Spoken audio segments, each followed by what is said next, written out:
All right, so I just started using antiperspirant deodorant on my ass and crotch. It keeps you smelling fresh and it keeps you from sweating. It really works. Someone said, aren't you worried about how that might taste? Well, I'm not eating my own ass. If I could do that, I wouldn't need a girlfriend. They go, well, what about her? Do you think she likes the taste? If someone's eating ass, I don't think the taste is stopping them. I recently got out of paying off my student loans. I went to college prior to transitioning and legally changing my name. And I get a phone call the other day, and the lady on the phone goes, hi, this is Sarah from Student Loan Collections. Is William there? And I'm like, I'm sorry to inform you, but William is no longer with us. She goes, oh my God, I'm so sorry, what happened? Estrogen poisoning. She goes, that's terrible, I'm so sorry. Are you his widow? Sure, why not? I did inherit all of his shit. I was at the airport recently going through security, and the lady running the machine, she comes up to me and she goes, we detected an anomaly in your scan, so we need you to step aside so we can do a pat down on you. And I'm thinking to myself, like, yeah, you had that thing set on female and you saw my bulge down here, but whatever, let's get this over with.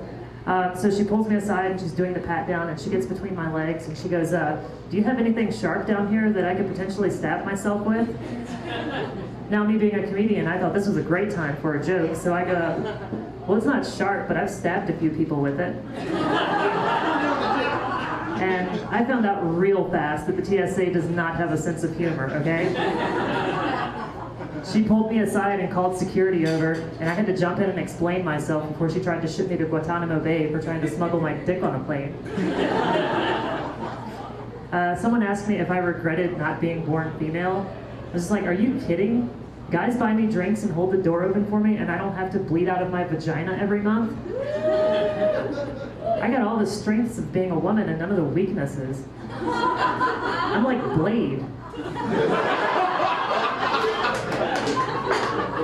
This older lady overhears us and she goes, well, yeah, but you can never have kids like a real woman. And I go, like I said, none of the weaknesses. Let's see. I haven't had the surgery yet, mostly because I'm really worried about getting phantom limb syndrome. You know how amputees say they can still feel their missing limbs? Like, what if I wake up one morning and it feels like I've got morning wood, and I reach down there and there's nothing but a coin purse? Like, that could be traumatizing, right? I actually lost a bunch of weight prior to transitioning, and I never had the surgery to have the extra skin removed, but I've always thought that you should give back to your community. So I'm starting a charity and donating all of my extra skin to the female to male transgender community for genital surgery efforts. It's called Cocks of Love. I was visiting the South recently, and I noticed that they had signs up for a Civil War reenactment, and I got really excited, so I grabbed my costume and I raced down there so that I could join in. And I get there, and I'm getting all these really mean and weird looks. I thought because I was trans, but it was actually because I was the only Confederate soldier dressed as Spider-Man. I was at the doctor recently for a physical, and he goes, when was your last period? Never had one. He goes, that's weird. When was your last gynecological exam? Never had one of those either. He goes, what? You're telling me that you're 30 years old and you've never had a gynecological exam? Nope. He goes, all right, this is crazy. We need to do an exam today. And I'm like, well, I don't think you're going to find anything down there. Maybe a lump. He looks at me dead serious and he goes, you think you have a tumor down there? And I'm just like, sure, let's go with that. So the doctor goes, I'm going to leave the room. You put on this gown and I'll be back to conduct your exam. So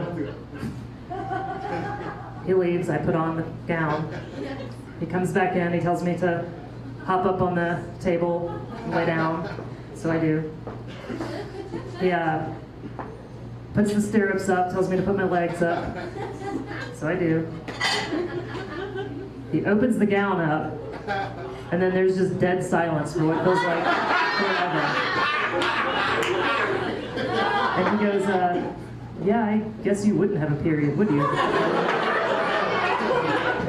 I've tried sorry to tell you. He goes, well, I don't know how you do it, but your ass smells amazing. I'm Brandy Bryant.